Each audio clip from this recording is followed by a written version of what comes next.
Okay, so I'm going to take a trade, and what I want to do is explain my thought process behind this particular trade. After I lay out all the details, I'd love to hear your thoughts and what you might be thinking about this situation.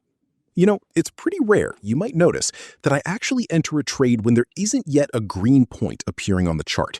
But in this specific instance, there's a very clear vector candle.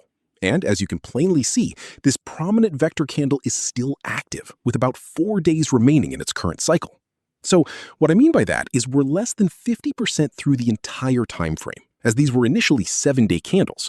We're currently just about 40% of the way through that period, and we're already observing this very strong vector candle. Now, I'm going to delve into why this is happening and what the targets are, and we'll explore that a little bit later on in this video presentation, so definitely stick around for that. And then, of course, regarding the token itself, it's usually a really good entry point whenever the trading volume starts to pick up significantly. So what we've witnessed here is a massive initial impulse, followed by a decline in volume as the price pulls back. But then we see this distinct spark of volume right here. And the candle you're looking at, my friends, is already showing vector characteristics after only 40% of its total duration. Therefore, we can reasonably expect it to reach at least this point right here. And when we previously experienced a candle of this magnitude, it resulted in this substantial push upwards, all the way to this point here. Okay, that single candle, as you can clearly see, generated a remarkable 152% gain.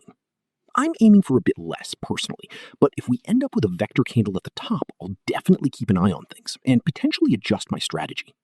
Let's take a closer look at this top-tier token. This is the weekly chart, as you can observe, and just consider what it has accomplished since this particular point. If we start from this lower position, okay, let's precisely measure this, from here all the way to... It's possible that it might even retrace a little further, not quite reaching the golden ratio level. However, I have my green point, which is going to illuminate, and do you see it right here? That gives me approximately a minus 44% potential drawdown. And the last time we experienced a minus 44% drawdown, or even around minus 38%, it led to this subsequent impulse right here. Okay? This specific impulse, if I place myself at the bottom, I've outlined it at the top, resulted in a very healthy 28% to 29% gain. So, do you understand the implications? And in this context, we're not talking about a very long period of time at all. If we place ourselves from this point to this point, we're talking about a mere 24 hours. Okay? A 29% gain in just 24 hours is quite significant. Now, I'm actively seeking an entry point for the bounce, right on my Crypto-Quebec indicator, and I'm patiently waiting for that rebound.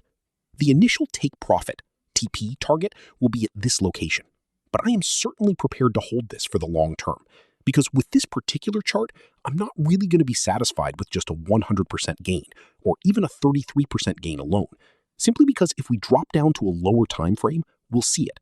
You'll observe the TP target from my indicator, okay? The TP target from my indicator is located right here.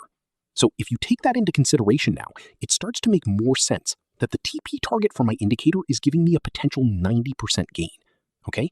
Therefore, there's a very high probability that I will hold on to this trade until it reaches that particular target. What will ultimately determine whether I hold or not is if this turns out to be a vector candle. Because for the top right here, if this is indeed a vector candle, I will absolutely hold on to it. And it can't really faze me at all. Bitcoin, as you know, is currently on the rise. And even if Bitcoin were to descend, it can't truly deter me or prepare me for that. If Bitcoin were to experience a downturn, I can of course hold the token for a few days, perhaps a week,